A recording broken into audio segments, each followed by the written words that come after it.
ఎవరిని చూసుకొని మీకు ఇవంతా? ఇదే క్వశ్చన్ నేను అడిగా, ఎవరిని చూసుకొని అంటే అతను నాకు చాలాసార్లు చెప్పిన విషయం. నోట్ చేసుకోండి, మిగతా మీడియా వాళ్ళు నోట్ చేసుకోకపోయినా నాకు పర్లేదు, నాకు ఎటువంటి ప్రాబ్లం లేదు. నేను ఇవన్నీ కూడా సోషల్ మీడియాలో నేనే రిలీజ్ చేస్తా. మా అధినేత ఎవరైతే ఉన్నారో, నేను ఇప్పుడు కూడా చెప్తున్నానండి, నేను ఏ పార్టీ దాన్ని కాదు, నెక్స్ట్ కూడా చెప్తాను, నేను ఏ పార్టీకి సంబంధించిందని కాదు. నేను అక్కడి నుంచే చెప్పా. ఇంకొకరి గురించి నేను చెప్తాను. ఎక్కడి నుంచి చెప్పాను? జైపూర్లో మీకు నేను బయట నుంచి వస్తానే ఒక వీడియో రిలీజ్ చేశా, ఎవరి గురించి చెప్తాను అనేసి. నా దగ్గర ఆయనకి సంబంధించిన పెన్ డ్రైవ్ ఉంది, ఆయనకి సంబంధించిన డీటెయిల్స్ నా దగ్గర ఉన్నాయి. నేను ఏం చేసినా, నేను చంద్రబాబు నాయుడు తిట్టచ్చు, జగన్మోహన్ రెడ్డిని తిట్టచ్చు, ఇంకొకరిని తిట్టచ్చు, నన్ను ఏమీ అనడు అనే ధీమా అతను నాతో ఎన్నోసార్లు చెప్పాడు. నా వెనకాల ఆయన ఉన్నాడు. నిజంగా ఉన్నారా పవన్ కళ్యాణ్ గారు? నేను అడుగుతున్నాను. నేను ఇప్పుడు మిమ్మల్ని అడిగాను, దండం పెట్టి అడిగాను. అన్నా, నేను ఒక ఆడపడుచు బాధపడుతుంది, బయట వచ్చాను, దండం పెట్టి అడిగాను, నాకు న్యాయం చెయ్యండి అంటే మీరు సపోర్ట్ చేశారో లేదో నాకు తెలీదు. ఎవరి సపోర్టు లేకుండా అతను నన్ను ఇంత త్వరగా పెట్టి తీసుకెళ్ళాడు అంటే నేనైతే నమ్మను. ఎవరి ఇన్ఫ్లుయెన్స్ లేకుండా కిరణ్ రాయల్ అనే వ్యక్తి ఇలా తీసుకెళ్ళడం జరగదు. ఏ ఇన్ఫ్లుయెన్స్ పెట్టాడు? ఎవరు సపోర్ట్ చేశారు అతనికి? ఎవరున్నారు అతని వెనకాల? ఇంతమంది అమ్మాయిల్ని చేస్తున్నావే నువ్వు అని అడిగితే నేను చెప్తున్నాను కదా, ఎవరేం చేస్తారు నన్ను? నేను ఆయన్నే బ్లాక్మెయిల్ చేస్తాను. నేను నువ్వెంత నాకు అంటాడు. బెదిరింపులు నాకొక్కదానికి కాదండి, బెదిరింపులు వాయిస్ రికార్డులో ఉన్నాయి.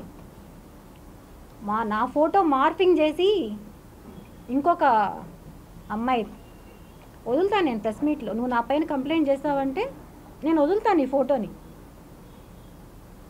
ఎలా లక్ష్మి అంటుంది అమ్మాయి, ఏడుస్తుంది. నేను ఆ రోజు చెప్పాను కదమ్మా నీకన్నీ, నువ్వు ఆ రోజు నా మాట వినలా, ఈరోజు నువ్వు అనుభవిస్తున్నావు, బాధపడకు, ఏం కాదు అంటే, లేదు లక్ష్మి నేను ఇంత ఇది అనుకోలేదు నేను అని ఏడుస్తుంది.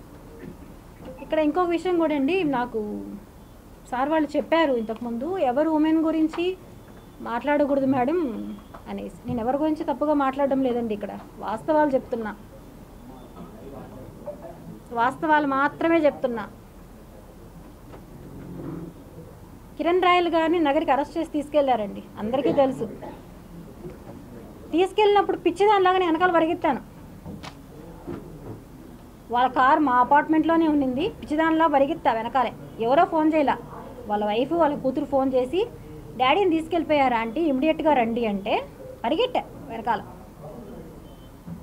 మీరు అక్కడ చూసుంటారు లేదో నాకు తెలియదు, ఎవరు చూసారు నన్ను లేదు, నేను అక్కడ ఉన్నా. ఆ మరుసటి రోజే అతని గురించి తెలిసింది. దాన్ని కవర్ చేసుకోవడానికి ఇంకో హై డ్రామా ఆడాడు. అవంతా ఓకే. విజయవాడలో హైకోర్టులో పిటిషన్ వేయాలి మొబైల్స్ కోసం అని చెప్పి నన్నే తీసుకెళ్ళి విజయవాడకి నా దగ్గరే ₹1,00,000 లాయర్ కట్టాలని చెప్పి నా దగ్గరే తీసుకెళ్ళాడు. అక్కడ బుక్ అయిన హోటల్, ఆధార్ కార్డ్ డీటెయిల్స్ అన్నీ కూడా నేను ప్రొవైడ్ చేస్తాను. అతను ఏవైతే మార్ఫింగ్ అంటున్నాడో ఇది అండ్ మెయిన్ది గనితో మాట్లాడాడు. అసలు ఏం జరిగింది అప్పుడు, మీకోసం ఎవరు రాలేదా అని. మీరు తిరుచానూర్ పోలీస్ స్టేషన్లో వెళ్ళి సీసీ కెమెరా ఫుటేజ్ ఎవరిని అడిగారంటే వాళ్ళు ప్రొవైడ్ చేస్తారు. January 13, 2022 afternoon 3:30 to 6 o'clock footage అడిగి తీసుకోండి ఒకసారి, స్టేషన్లో ఎవరు వచ్చారు అని. మిస్టర్ కిరణ్ రాయల్ గారే వచ్చారు, ఇంకా వాళ్ళ పార్టీ వాళ్ళు వచ్చారు, అందరూ వచ్చారు. వచ్చి నన్ను కూడా తీసుకెళ్లారండి ఆ రోజు. అక్కడ ఈ అమ్మాయికి సంబంధం లేదు అని చెప్పి వాళ్ళే చెప్పి మిగతా ఇద్దరిని పంపించేశారు. నిర్దాక్షిణంగా వాళ్ళిద్దరిని పంపించేశారు. వాళ్ళిద్దరికి కూడా సంబంధం లేదు ఇందులో, వాళ్ళు విక్టిమ్స్. ఇక్కడ మొత్తం చేసింది మిస్టర్ కిరణ్ రాయల్. ఇది బయట రాలా. దానికి కిరణ్ రాయల్కి సంబంధం ఉందనే విషయం నేను ఇవ్వడం జరిగింది, చూడండి. అదే రోజున అతనికి సంబంధించిన అకౌంట్స్, వాళ్ళ చుట్టూ ఉండే అకౌంట్స్ అందరికీ నా దగ్గర డబ్బులు వేయించాడు. దేనికి? వాళ్ళు తీసుకెళ్తున్నారు, వాళ్ళని తీసుకొచ్చేయాలి వెంటనే అని చెప్పి ఒక్కొక్కరికి 50,000, 50,000, 20,000 అలా అతని చుట్టూ ఉండే పిల్లోళ్ళకి. మీకు లింక్ కూడా పంపించున్నాము ఈవిడ అకౌంట్ నుంచి బ్యాంక్ ట్రాన్సాక్షన్స్. ఇంకో